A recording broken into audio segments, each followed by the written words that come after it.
Assalamualaikum warahmatullahi wabarakatuh. Bismillahirrahmanirrahim. Alhamdulillahilladzi farrada 'alaina shiyam. Wassalatu wassalamu ala khairil anam wa ala alihi wa sahbihi ila yaumil qiyamah. Amma ba'du. Seluruh pecinta syiar Islam dimanapun Anda berada, dan para pecinta channel Lekenan Lakonan yang sangat berbahagia, alhamdulillah pada hari ini di hari Jumat sore kita masih diberikan kekuatan, kesehatan oleh Allah Subhanahu wa taala sehingga kita mampu untuk menjalankan kewajibannya, yakni salah satunya adalah berpuasa di bulan Ramadan. Nah, mudah-mudahan kita semua di hari Sayyidul Ayyam, hari yang paling mulia, bulan yang paling mulia Syahrul Ramadan, selalu diberikan keberkahan oleh Allah Subhanahu wa taala. Amin ya Allah ya rabbal alamin. Saudaraku sekalian, segmen kali ini mari kita buka dan kita kaji bagaimana rukun-rukun berpuasa. Karena dalam puasa kita harus tahu akan ilmunya, yakni salah satunya adalah mengetahui tentang rukun-rukunnya. Karena ilmu dalam agama itu sangat-sangat luar biasa, sangat penting.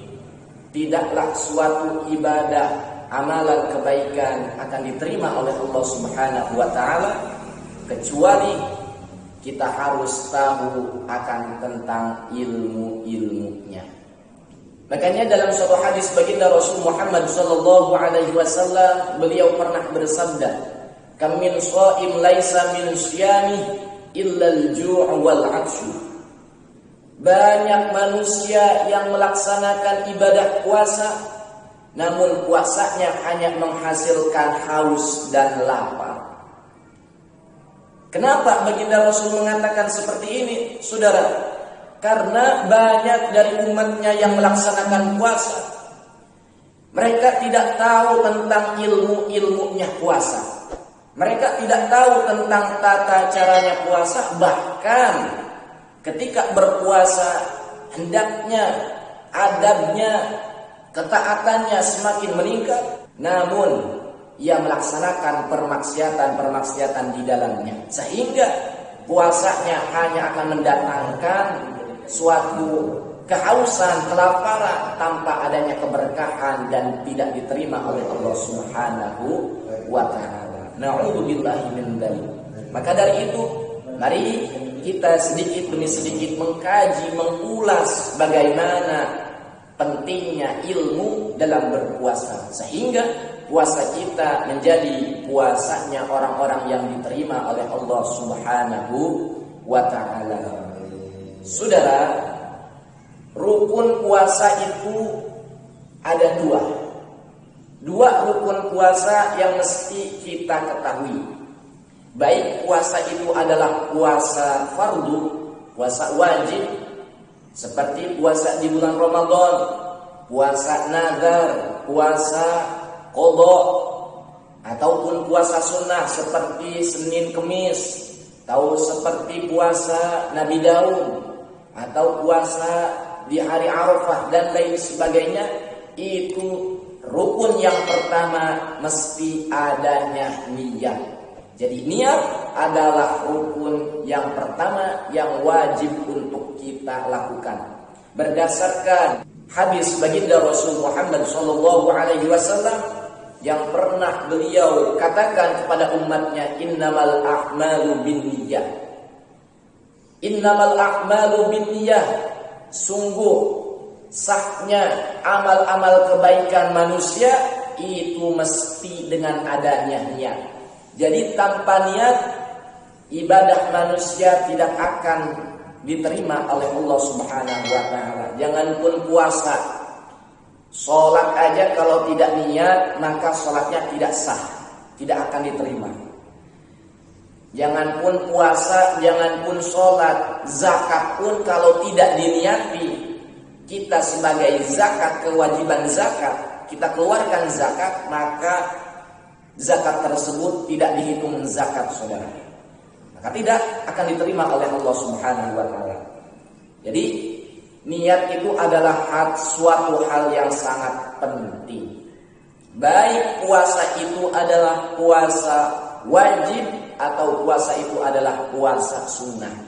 Namun dalam puasa wajib dan puasa sunnah itu mempunyai perbedaan dalam niat. Salah satunya adalah ketika kita puasa wajib, maka niat tersebut wajib kita mengucapkan niat itu di malam hari. Artinya niat tersebut sebelum tulu'il fajri, sebelum datangnya fajar. Nah, kalau kita puasa Ramadan, maka kita sesudah berbuka puasa itu sudah diperbolehkan untuk kita melakukan niat dalam hati kita. Adapun untuk mengucapkannya itu adalah suatu sunnah. Yang penting hati kita niat. Sesudah kita masuk ke waktu maghrib, maka kita sudah bisa untuk niat. Sampai kapan batas waktunya? Sampai sebelum munculnya fajar. Apabila kita kebablasan, tahu-tahu kita dohor, ingat kalau kita semalam tidak niat, maka puasa kita tidak dihitung. Namun tetap al-imsak, menahan diri dari segala bentuk yang bisa membatalkan puasa, itu hukumnya wajib. Namun tetap nanti di hari kemudian puasa kita mesti kita qadha.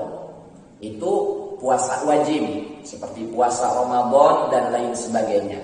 Adapun puasa sunnah beda dengan puasa wajib. Artinya niat puasa sunnah itu batas waktunya dari mulai malam hari datangnya waktu maghrib. Contoh kita mau puasa Senin Kemis. Nah, maka sesudah waktu maghrib itu datang, maka kita diperbolehkan untuk puasa. Sampai kapan batas waktunya? Sampai keesokan harinya, yaitu sebelum zawalus syamsi, datangnya waktu zuhur. Jadi waktu niatnya itu sangat lumayan panjang. Contoh kalau kita bangun pagi atau subuh, atau kita lupa jam 9, jam 10, oh ternyata ini hari Kamis, oh ternyata ini hari Senin, kita mau puasa, dan dalam posisi kita belum melakukan hal-hal yang membatalkan puasa, maka itu diperbolehkan untuk kita niat dan kita melanjutkan puasa kita. Itu adalah perbedaan pertama antara niat puasa fardu dan puasa sunnah. Yang kedua, saudara, kalau puasanya itu adalah puasa wajib, maka wajib untuk ditentukan niatnya. Artinya kita nih puasa Ramadan, maka wajib kita niati puasa Ramadan. Nih kita mau puasa qadha, maka kita wajib niatkan khusus untuk qadha.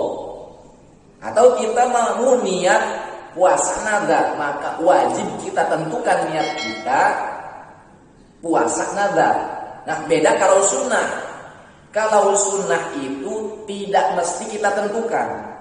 Contoh, kita puasa sunnah, hanya sebatas sunnah, maka kita tidak mesti kita tentukan puasa tersebut. Contoh, kita puasa di hari Senin. Nah, kita tidak wajib kita mengucapkan kita puasa hari Senin, tidak wajib, karena itu adalah bagian daripada puasa sunnah. Jadi yang kedua perbedaannya adalah kalau niatnya kita puasa fardu, maka wajib kita tentukan puasa fardu tersebut. Apakah puasa Ramadan, apakah puasa nazar, apakah puasa qadha. Kalau kita puasa sunnah, maka kita tidak wajib untuk menentukan niat tersebut. Yang ketiga, dalam pelaksanaan puasa Ramadan, niat puasa Ramadan, puasa wajib, itu ada perbedaan. Kalau kita puasa wajib, maka tidak diperbolehkan kita menggabung puasa-puasa wajib lainnya. Ini kita contoh sekarang lagi puasa Ramadan, kita gabungin dengan puasa qadha, puasa Ramadan, puasa nazar, itu tidak boleh. Khusus kalau puasa Ramadan, ya puasa Ramadan, jangan digabungin dengan puasa wajib lainnya.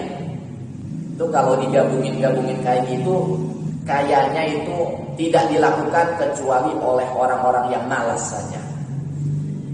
Nah, bedanya kalau puasa sunnah, kita mau gabungin puasa sunnah berapa aja kita nggak apa-apa. Kita puasa hari Senin, sekaligus kita puasa Nabi Daud, sekaligus kita kalau bertepatan dengan puasa Arafah, kita sekaligus puasa Arafah. 3 puasa kita gabungin, tidak apa-apa, tidak masalah. Tapi kalau puasa Ramadan tadi kita gabungin puasa Ramadan, puasa nazar, puasa qadha. 3 puasa kita gabungin di satu hari, itu tidak diperbolehkan. Itu rukun pertama. Jadi rukun pertama adalah niat. Yang kedua, saudara, rukun yang kedua adalah kita meninggalkan hal-hal yang bisa membatalkan puasa. Contohnya seperti makan, contohnya seperti minum, atau suami istri melakukan hubungan. Nah, itu harus kita tinggalkan. Di siang hari min tulu'il fajri ila ghurubi syamsi, di waktu puasa kita tinggalkan hal-hal yang bisa membatalkan puasa dalam keadaan zakiron. Kita itu memang ingat bahwa kita ini sedang dalam keadaan puasa. Mukhtaron, kita dalam keadaan tidak ada yang memaksa kita. Ghayra jahilin ma'dzurin, kita tidak termasuk dalam golongan orang-orang yang bodoh tentang agama, makdurin, yang diberikan kemurahan oleh agama. Jadi dalam keadaan kita itu zakiron, mukhtaron, ghayra jahilin, makdurin, kita itu dalam keadaan ingat bahwa kita ini sedang puasa, tidak ada yang memaksa kita untuk berbuka puasa. Kita bukan termasuk orang yang bodoh dalam agama, yang diberi kemurahan oleh agama. Kalau kita contohnya kita lupa bahwa kita sedang berpuasa, atau kita ada yang memaksa kita untuk berbuka puasa. Kalau kita tidak berbuka puasa, maka kita akan dibunuh. Atau kita termasuk dalam golongan orang-orang yang bodoh. Namun bodoh yang diberi kemurahan oleh agama. Mana? Yaitu adalah 2 orang. 2 golongan. Bodoh namun diberi kemurahan oleh agama. Bodoh namun dimaafkan oleh agama. Mana 2 orang tersebut, 2 golongan tersebut? Pertama adalah golongan umat Islam yang baru memeluk agama Islam. Jadi tadinya awalnya ia kafir. Awalnya dia tidak tahu akan agama Islam. Lalu dia masuk dalam agama Islam, namun dia tidak tahu tata cara ibadah puasa, tidak tahu tentang syariat agama. Nah, lalu dia di siang hari puasa, tahu-taunya makan. Maka itu tidak batal puasanya, saudara. Golongan yang kedua, dia itu memang sudah lama memeluk agama Islam. Namun karena sejak kecil dia itu tumbuh besar di lingkungan yang sangat amat jauh dari pemukiman masyarakat umat Islam, atau jauh dari ulama-ulama para juru dakwah, sehingga dia tidak tahu tentang rukun-rukun puasa, tentang kewajiban-kewajiban agama. Tahu-tahu di siang bolong dia melakukan hal-hal yang bisa membatalkan puasa, contohnya makan atau minum, atau kalau suami istri melakukan hubungan. Nah, itu puasanya tidak dianggap batal. Karena apa? Karena dia itu termasuk golongan orang yang bodoh. Namun bodohnya itu diberi kemurahan oleh agama. Kalau kita sekarang di lingkungan kita hidup dekat dengan pesantren, dekat dengan majelis taklim, dekat dengan para ulama, maka kita tidak termasuk golongan orang-orang yang bodoh yang diberi kemurahan oleh agama. Walaupun kita tidak tahu, maaf, banyak di kalangan kita umat Islam sudah balik, berakal, tapi dia tidak tahu tentang rukun puasa, syarat sah puasa, syarat wajibnya puasa. Itu bodohnya tidak diberi kemaafan oleh agama, tidak diberi kemurahan oleh agama. Maka wajib untuk menuntut ilmu. Makanya lewat segmen kali ini kita himbau pada seluruh umat Islam, khususnya kalangan muda, mari kita perdalami ilmu agama, kita dekati para ulama kita, pondok pesantren, majelis taklim, kita ambil ilmu-ilmunya. Agar apa? Agar kita tahu tentang tata cara ibadah dalam agama Islam, supaya kita bisa selamat dari dunia hingga akhirat, insya Allah. Jadi kesimpulannya adalah bahwa rukun puasa itu jumlahnya ada 2. Pertama, yaitu adalah niat yang wajib kita ucapkan, kita yakini, kita ucapkan dalam hati sebelum munculnya fajar, sebelum datangnya waktu subuh. Yang kedua adalah mulai dari munculnya fajar sampai datangnya waktu maghrib, jangan sampai kita melakukan hal-hal yang bisa membatalkan puasa. Mudah-mudahan puasa kita diterima oleh Allah Subhanahu wa ta'ala. Amin ya Allah ya Rabbal alamin. Mungkin cukup sekian dari saya, kurang lebihnya mohon dimaaf. Billahi taufiq wal hidayah. Wassalamualaikum warahmatullahi wabarakatuh.